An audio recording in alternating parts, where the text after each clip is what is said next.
உலக தமிழர்களின் number 1 செய்தித்தளம் www.tamilvoice.com.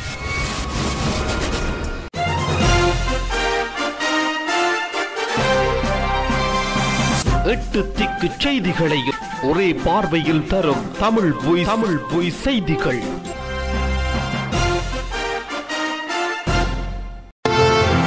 வணக்கம், இது tamilvoice.com செய்திகள். முதலில் இலங்கை செய்திகள்.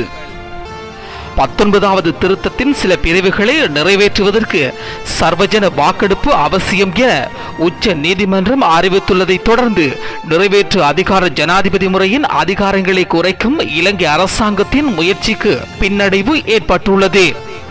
அரசமைப்பின் 19வது திருத்தத்திற்கு ஆதரவாகவும் எதிராகவும் சமர்ப்பிக்கப்பட்ட மனுக்களை ஆராய்ந்து பின்னர் உச்ச நீதிமன்றம் தனது கருத்தை நாடாளுமன்ற சபாநாயகரிடம் அனுப்பியிருந்தது. அதில் அமைச்சர்களை நியமிக்கும் மற்றும் நீக்கும் அதிகாரம் ஜனாதிபதியிடம் இருக்க வேண்டும் என உச்ச நீதிமன்றம் அறிவித்திருந்தது. மேலும் பிரதமரை அமைச்சரவையின் தலைவராக்குவதற்கு அவரே அமைச்சர்களின் எண்ணிக்கையை தீர்மானிப்பது, அமைச்சு பொறுப்புகளை தீர்மானிப்பது போன்ற பிரிவுகள் குறித்தும் சர்வஜன வாக்கெடுப்பு அவசியம் என நீதிமன்றம் அறிவித்திருந்தது.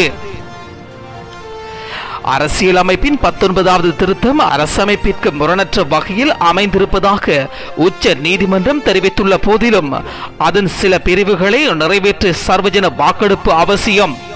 ஏனைய பிரிவுகளை 3/2 பெரும்பான்மை மூலமாக நிறைவேற்றலாம் என உச்ச நீதிமன்றம் தெரிவித்துள்ளதாக சபாநாயகர் தெரிவித்துள்ளார். ஏப்ரல் மாதம் 7ஆம் தேதி நீதிமன்றம் தனது தீர்ப்பை சபாநாயகருக்கு அனுப்பி வைத்திருந்தது. தேசிய அரசாங்கத்தின் உதவியுடனேயே வட மாகாணத்திற்கு விடுதலை கிடைத்துள்ளது. அதை மறந்து வடமாகாண முதலமைச்சர் சர்வதேசத்திடம் வசைபாடி கொண்டிருக்கின்றார் என அரசாங்கம் குற்றம் சுமத்தியுள்ளது. தமிழ் மக்களை அங்கீகரித்து உரிமைகளை வழங்கியது நாம் என்பதை தமிழ் தலைமைகள் மறந்துவிட வேண்டாம் எனவும் அரசு தெரிவித்துள்ளது. வடமாகாணத்தினை கட்டுப்படுத்தும் வகையில் அரசாங்கம் செயற்படுவதாக வடமாகாண முதலமைச்சர் ஐநா பிரதிநிதிகளிடம் தெரிவித்துள்ள நிலையில் அரசாங்கத்தின் கருத்தினை வினவிய போது அமைச்சர் லக்ஷ்மன் கிரியல்ல மேற்கண்டவாறு குறிப்பிட்டார். விடுதலை புலிகளுடனான யுத்தம் முடிவடைந்தவுடன் வடமாகாணம் விடுதலையாகாது. கடந்த 5 ஆண்டுகளாக மக்கள் இராணுவத்தின் பிடியில் சிக்கி கிடந்தனர். வடக்கு மக்களின் நிலங்கள் அபகரிக்கப்பட்டும் சொத்துக்கள் பறிக்கப்பட்டும் அம்மக்களை அடிமைகளாக நடத்தியமை தொடர்பில் தமிழ் தலைவர்கள் கடந்த காலத்தில் குரல் எழுப்பியிருந்தனர் எனவும் அவர் சுட்டிக்காட்டியிருந்தார்.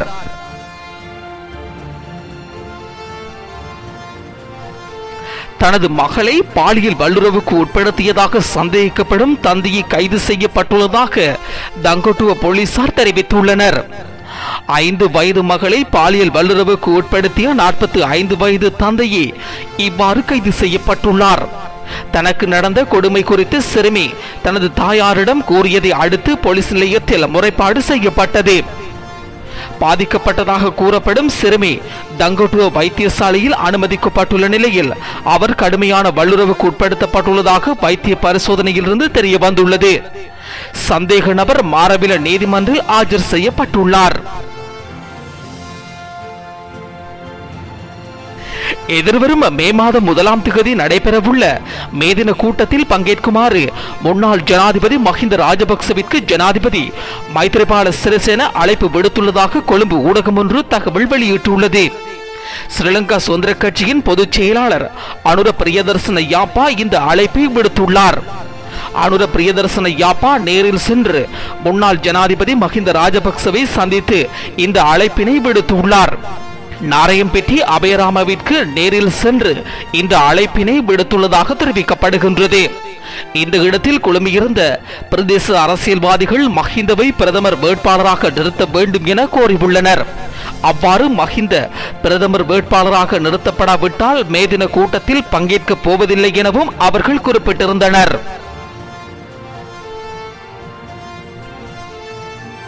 திருகோணமலை மகாமாயபுரம் சந்தியில் இரவு நேர கடமையில் ஈடுபட்டிருந்த 2 போலீசார் மீது குடிபோதையில் வந்த 2 தாக்குதல் மேற்கொண்டுள்ளனர். தாக்குதலுக்குள்ளான போலீசாரில் ஒருவர் வைத்தியசாலையில் அனுமதிக்கப்பட்டுள்ளதாக தெரிவிக்கப்படுகின்றது. போலீசாரை தாக்கிச் சென்ற சந்தேக நபர்கள் ஓட்டி வந்த முச்சக்கர வண்டியினை சோதனையிட போலீசார் முற்பட்ட சந்தர்ப்பத்திலேயே இரு தரப்பினருக்கு இடையில் மோதல் நிலை ஏற்பட்டுள்ளதாக தெரிவிக்கப்படுகின்றது. சம்பவம் தொடர்பாக குறித்த சந்தேக நபர்கள் இருவரையும் போலீசார் கைது செய்துள்ளதோடு அவர்கள் பயணித்த முச்சக்கர வண்டியும் கைப்பற்றப்பட்டுள்ளன. இதேவேளை கைது செய்யப்பட்ட சந்தேக நபர்களை போலீசார் திருகோணமலை நீதிமன்றில் ஆஜர்படுத்தி உள்ளதாகவும் தெரிவிக்கப்படுகின்றது. காணாமற் போனோர் தொடர்பில் விசாரணை செய்யும் ஜனாதிபதியின் ஆணைக்குழுவின் இடைக்கால அறிக்கை இன்று பிற்பகல் ஜனாதிபதியிடம் கையளிக்கப்பட்டுள்ளதாக அவ்வாணைக்குழு தெரிவித்துள்ளது. 26 பக்கங்களை கொண்ட இவ்வறிக்கை காணாமற் போனோர் தொடர்பில் விசாரணை செய்ய தகவல்களை உள்ளடக்கியுள்ளதாக அமைந்துள்ளதாக அவ்வாணைக்குழு சுட்டிக்காட்டியுள்ளது. ஜனாதிபதி செயலகத்தில் நடைபெறும் இந்த நிகழ்வில் ஆணைக்குழுவின் தலைவர் பரணகம மற்றும் அங்கத்தவர்கள் கலந்து கொண்டுள்ளனர். காணாமற் போனோர்கள் தொடர்பிலான மனித உரிமை மீறல்கள் சம்பந்தமாக விசாரணை மேற்கொண்டு வரும் இந்த ஆணைக்குழுவின் இறுதி அறிக்கை ஆகஸ்ட் இறுதி வாரத்தில் வெளியாக உள்ளது என தெரிவிக்கப்படுகின்றது. இலங்கையின் நாடாளுமன்றத்தில் தற்போது சர்ச்சைக்குள்ளாகி இருக்கும் எதிர்க்கட்சி தலைவர் பதவி தமக்கு வழங்க வேண்டும் என்று தமிழ் தேசிய கூட்டமைப்பு கோரியுள்ளது. இது தொடர்பில் கட்சியின் தலைவர் ஆர் சம்பந்தன் இந்த சபாநாயகரிடம் கோரிக்கை கடிதம் ஒன்றை கையளித்துள்ளார். தேசிய அரசாங்கத்தின் ஸ்ரீலங்கா சுதந்திர கட்சியினரும் இணைந்து பின்னர் ஏற்கனவே எதிர்க்கட்சி தலைவராக பதவி வகிக்கும் நிமல் சிறிபால டி சில்வாவுக்கு ஆதரவு வகிக்க முடியாது என்ற நிலை ஏற்பட்டுள்ளதாகவும் சுட்டிக்காட்டியுள்ளது. இதனையடுத்து நாடாளுமன்ற உறுப்பினர் தினேஷ் குணவர்தனவை எதிர்க்கட்சி தலைவராக்குவதற்கு கையொப்பங்களை ஐக்கிய மக்கள் சுதந்திர முன்னணியினர் திரட்டி வருகின்றனர். இந்த நிலையில் சம்பந்தன் எதிர்க்கட்சி தலைவர் பதவியை தமது கட்சிக்கு வழங்க வேண்டும் என்று சபாநாயகரிடம் கோரிக்கை கடிதத்தினை அனுப்பி வைத்துள்ளார். வவுனியா சாம்பல் தோட்டம் நெலும்குளம் பகுதியில் 10 வயது சிறுவன் கழுத்து வெட்டி கொலை செய்யப்பட்டுள்ளார். சிறுவன் வீட்டில் தனியாக இருந்தபோது இக்கொலை சம்பவம் இடம்பெற்றுள்ளதுடன் வீட்டில் அருகாமையில் உள்ள இடமொன்றிலிருந்து சடலம் மீட்கப்பட்டுள்ளது.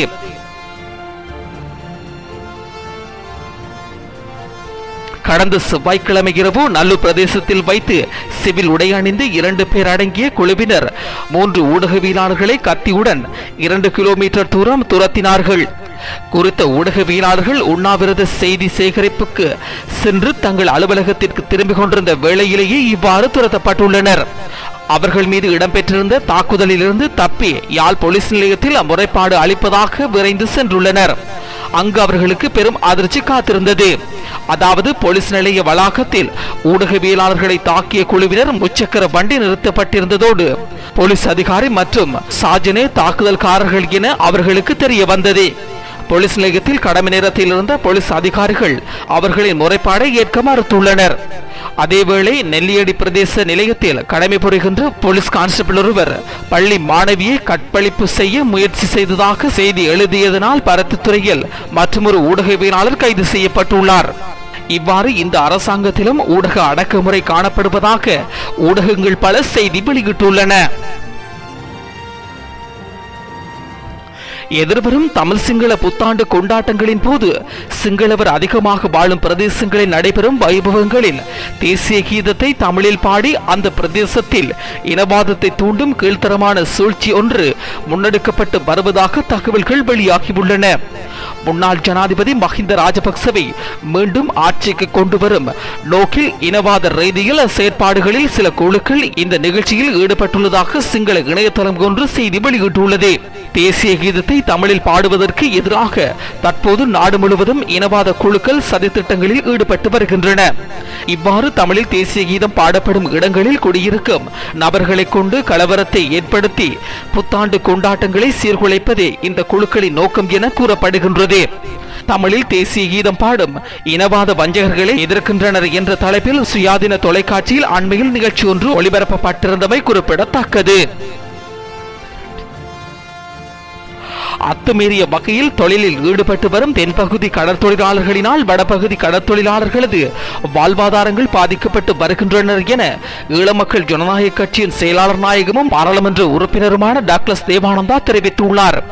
எனவே இதனை தடுத்து நிறுத்தி வடபகுதி கடற்தொழிலாளர்களின் வாழ்வாதாரங்களை பாதுகாக்க உடன் நடவடிக்கை தேவை எனவும் அவர் அரசாங்கத்திடம் வலியுறுத்தியுள்ளார். இந்த விடயம் தொடர்பில் டாக்டர் தேவானந்தா மேலும் தெரிவிக்கையில், இந்திய கடற்தொழிலாளர்களினால் மேற்கொள்ளப்பட்டு வரும் அத்துமீறியதும் தடை செய்யப்பட்டதுமான செயற்பாடுகளினால் தமது கடற்தொழிலாளர்கள் மிகவும் பாதிக்கப்பட்டுள்ள நிலையில் வடக்கிற்கு, குறிப்பாக வடமராட்சி கிழக்கு சூண்டிக்குள பகுதியில் தென்னிலங்கை கடற்தொழிலாளர்கள் அத்துமீறி தொழிலில் ஈடுபட்டு வருவதாக அப்பகுதி மக்களிடம் இருந்து தனக்கு முறைப்பாடுகள் கிடைத்துள்ளன. அவ்வாறான அத்துமீறல்கள் செயற்பாடுகளுக்கு போலீசாரும் பாதுகாப்பு தரப்பினரும் துணை போவதாகவும், அதனை தட்டி கேட்கும் போது இனவாத ரீதியிலான முரண்பாடுகளை தோற்றுவிக்கக்கூடிய செயற்பாடுகள் அங்கு முன்னெடுப்பதாகவும் மக்கள் மேலும் தெரிவித்துள்ளதாகவும் அவர் சுட்டிக்காட்டியுள்ளார்.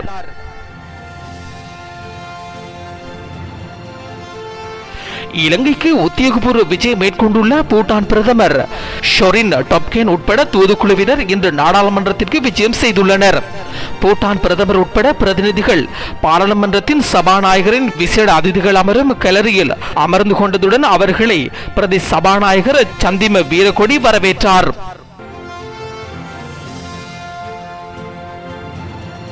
வாகன வருமான உத்தரவு பத்திரத்தினை இணையதளம் மூலம் வழங்கல் நிகழ்வு இன்று காலை மோட்டார் போக்குவரத்து திணைக்களத்தினால் திருகோணமலை ஓவர் விவேகானந்தா வித்தியாலயத்தில் மோட்டார் போக்குவரத்து திணைக்கள ஆணையாளர் வி ரவீந்திரன் தலைமையில் இடம்பெற்றது.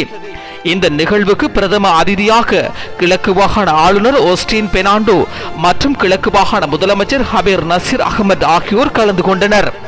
இந்த நிகழ்விற்கு அதிதிகளாக கிழக்கு மாகாண கல்வி அமைச்சர் பானா தண்டாயுதபாணி, வீதி அபிவிருத்தி அமைச்சர் ஆரியபதி களபதி, மாகாண சபை பிரதம செயலாளர் DM சரத் அபேகுணவர்தன ஆகியோர் அரசு நிர்வாகத்துறையினரும் கலந்து கொண்டனர்.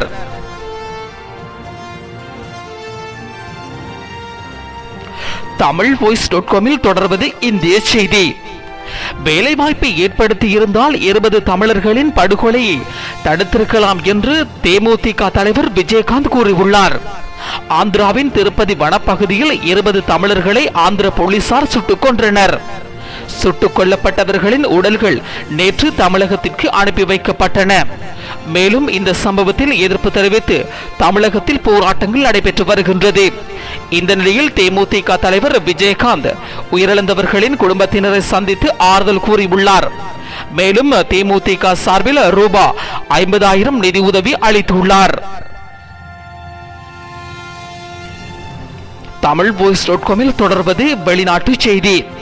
பிரான்சின் இணையதள சேவை மற்றும் தொலைக்காட்சி நிறுவனம் ஒன்றின் ஒளிபரப்பை IS தீவிரவாதிகள் முடக்கி மிரட்டல் விடுத்துள்ளது பரபரப்பை ஏற்படுத்தியுள்ளது. பிரான்ஸ் தலைநகர் பாரிஸில் இயங்கும் TV5 Monde என்ற தொலைக்காட்சி நிறுவனத்தின் ஒளிபரப்பு நேற்று முன்தினம் காலை திடீரென்று நின்று போயுள்ளது. இதனைத் தொடர்ந்து அந்நிறுவனத்தின் இணையதள சேவை மற்றும் சமூக வலைதளங்களையும் தீவிரவாதிகள் முடக்கினார்கள். இதன் பின் அந்த தொலைக்காட்சியின் பேஸ்புக் பக்கத்தில் தீவிரவாதிகள் கூறியதாவது: பிரான்ஸ் ராணுவ வீரர்கள் ISக்கு எதிராக போரிலிருந்து விலகியிருப்பதன் மூலம் உங்கள் குடும்பங்களை காப்பாற்றிக் கொள்ள முடியும். மேலும் எங்களின் எதிரிகள் மீதான சைபர் தாக்குதல் தொடரும் எனவும் மிரட்டல் விடுத்துள்ளனர். இத்துடன் தமிழ்voice.com செய்திகள் நிறைவுக்கு வருகின்றது. இந்த செய்திகளை விரைவாக வாசிக்க தமிழ்voice.com என்ற இணையதளத்தை பார்வையிடுங்கள். எமது அடுத்த செய்தியினை நாளை நீங்கள் கேட்கலாம்.